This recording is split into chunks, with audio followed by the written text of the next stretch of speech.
creator of the universe doesn't just know you, doesn't just like you, doesn't just love you. But the creator of the universe is madly in love with you, madly in love with you, and has hoped every hope with you, has dreamed every dream, has shed every tear, has felt those moments when you've had doubts and concerns and questions. He's been there with you the whole way. And in fact, it's not just loving you and not just madly love you, but the creator of the universe is your greatest cheerleader, your biggest cheerleader. And so I just opened up and he grabbed my hand and we started going through the spirals of my DNA. And I was, looking at everything. And as we would go through a strand, I could feel it like stroke over my skin. And I was like, oh my gosh, that's just amazing. And we're going, and it's super fast. We're going really, really fast. And we get down to this one spot and he just stops, like, hitting a wall. And he says, do you see me? And I'm like, well, yeah, you're everywhere. Of course I see you. And he's like, no. And he points to this spot in my DNA. And he's like, right there. Do you see me? And I looked and I did. And it was in that part of our DNA that they call junk DNA, that we don't know what that DNA does. And it was funny because it hadn't actually been that long ago that I had read about junk DNA, and he was right there. And I was like, oh my gosh, you're in me? And he's like, yes, I'm your father, just like your father is your father. You can say he's not, but we could do testing and figure out that he is. He's your biological father, whether you want to admit it or not. And I'm your father, whether people want to admit it or not. And it just blew me away. And God reappears like in the room, and it scared me. And I screamed because I didn't expect him just to pop in, and he laughed. I'm like, oh, you scared me. And so he laughs. He's like, why did I scare you? And I'm like, well, I thought you were gone. He says, I'm never gone. I'm like, well, I know you're never gone, but you don't just pop into rooms like that. That's startling, and he thought it was funny. And so he had given me this message, and he's like, I want you to share this message with the world, and, that he is God and he is the creator, and that we are made on purpose for a purpose. Then the cells in my body started vibrating.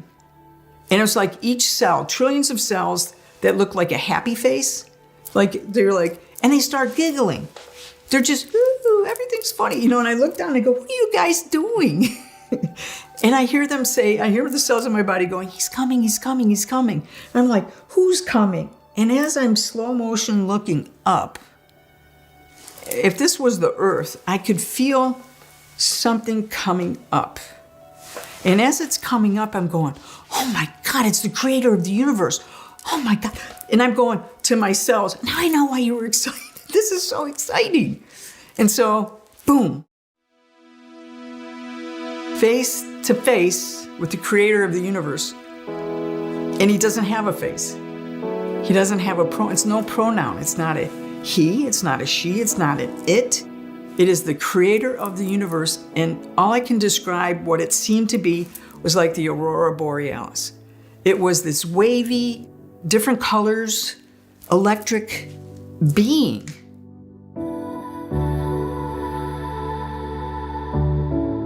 I don't know if you know about telepathy. Most people, I don't know how they experience telepathy, but this is my first time experiencing telepathy. And it was when you go to the bank, you go to a drive-in bank, that teller, and you put your money in that little tube, and it goes out. It's like that. It's like a tube of knowledge that is being sent into your brain this way. And when it gets into your brain, it unpacks. And so I was like, oh my God, this is really kind of cool. And as I'm having a thought, the creator of the universe is having the exact same thought. And it goes like this. Oh my God, the creator of the universe. And I hear back, I am the creator of the universe. And I'm like, oh my God, you know everything. As I hear, I know everything. So it was this beautiful conversation that I knew I was in front of the creator of the universe. And I was like, you know everything. I know everything. Then God said to me, I even know the number of grains of sand on a beach in New Zealand. Now, why would God say that? Of all the things he could have picked. But next thing you know, I'm being rocketed down to New Zealand on a beach. And my eye was right up against a grain, and I knew immediately how many grains of sand were on that beach. And then I rocket back up in front of God, and I'm just amazed at this. And he says, I even know the number of hairs on your head. And I was getting information through this telepathy through my head. It felt like this way. I hear God say this. So, Donna, what would you like to do here? I never thought I would say this in a million years. So you can say, well, when I die, I'm going to ask God this. No, it did not happen. So I look at God and I said, well, God, since you made me, I give the choice to you. I knew it was God because you just know. It was that strong. Then he says, I will go to the end of the world so that everyone is with me. I was like, oh, he'll literally will go to the end of the earth for us just so we can be with him because he loves us like that. I said, what am I supposed to do when I go back to earth so people don't think I'm crazy? And he says, go and tell everyone that I love them. I didn't see him at all. I just felt him. He gets on a knee and then gives me a hug. The hug was very tight and safe, and I did not want to let go.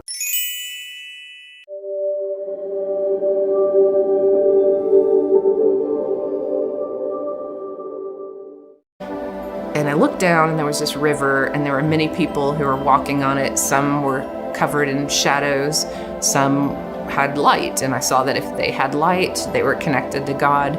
From that place, it just looked like fear or love, that there was only a choice between fear or love. And I thought, oh, that's simple. I just go back and tell some people not to fear things, and to love more. And I was like, okay, I can do that. But God was like, no, you're going to be a teacher and you're going to do that. I was like, well, I can't do that because that's not what I want to do. I want to make money. I grew up extremely poor. And so I had planned to go to law school at UT, and UT has a great law school. And I had friends who were in the law school, and I thought I'd travel, see Europe, do some fun things. And then eventually I'd already taken the LSAT and I'd, prepared for law school. And I thought, just given my skill set with writing, I was like, okay, I can do this. I can be a lawyer. And the idea of teaching or nursing, those were traditional careers for women. And I considered myself somewhat of a feminist. So I was like, I don't want to do something traditional and low paying. No, thank you. This is not for me. And so God was like, no, you're really going to be a teacher. And that was it. That's the last thing I heard in the presence of God. I joke that, I wanted to argue more, and there were thoughts that I was having, but it was as if God made me into this ball of energy, and I was thrown back through darkness towards my body. I open my heart and mind, and I shout in my mind, God, why did you create me? If you cannot manage my life, you are bad. Because of you, I suffer all my life. Not only now, but all my life is because it was just strong emotion. It was everything in my mind spiritually. I was walking on the street every day, open eyes. And suddenly, I heard a voice. 이제 목소리가 들린 거예요. I heard, please forgive me. 나를 용서해다오. 용서해주라. And the same moment when I heard it, was I shocked. 엄청난 충격이었어요. I immediately respond. 바로 반응했어요. Anger disappeared. 바로 그 화가 없어지고. And I start to be afraid. God, no, I'm sorry. This is not your fault. This is not you. 그건 하나님 잘못이 아니고 그 다른 사람 잘못이에요. Please forgive me. 근데 계속 하나님이 나를 용서해주라고 계속 I feel God is crying and saying, please forgive me. 하나님 울면서 나를 이제 용서해달라고 말을 I said, I have nothing to forgive you. You are good. 그래서 아빠가 하나님은 좋은 존재예요. 나한테 And I felt so much love, the anger disappeared. I felt. 근데 너무 많은 사랑을 느꼈어. 이제 화가 없어지고 그러는데. And that time I understood, 근데 그때 이제 깨달았죠. Who is God? 이제 Who is real God? 하나님이 누군지 진짜 하나님이 누군지 느꼈어요. God is the one who takes responsibility for everything. 이제 하나님의 모든 걸 책임지시는. Even what he didn't do wrong. 자기가 실수하지 않는 거에 대해서도 책임지시는. And then I felt, okay, now I'm clear. I want to follow you, God. 이제부터 하나님 따르겠다 했죠. I want to be like you. 나도 이제부터 하나님처럼 I want to forgive. 나도 이제 In those. 남을 용서해주고 싶다고. God tells me that He's still learning how to understand us Himself. But His love for us is undeniable, is unconditioned in every way. And God just said, I am giving all of the time in, what's the word He used, in abundance to every man, woman and child. But most of the time, they don't notice, they don't see. And I guess that is because we're so caught up maybe in all of the material things, and we have forgotten about our soul. We only call on God and our guardian angel when we ourselves think we need them. But what He was trying to get me to do is to see myself the way He did. And so I said, God, when I look in the mirror, You made me, You are in me. So when I look in the mirror, I see You. And He was so happy with that answer. He was just like, yeah, that's right. That's the right answer. And I felt like a little girl who just got an A on a test, I was like, oh, right, I got it right. But then it was more like, that infused knowledge again. And I could hear Him saying, I don't make mistakes. I don't make junk. You are not a mistake. I made you for a specific purpose, and I don't see you the way the world sees you. I don't see you. You are not what the world has made you to be.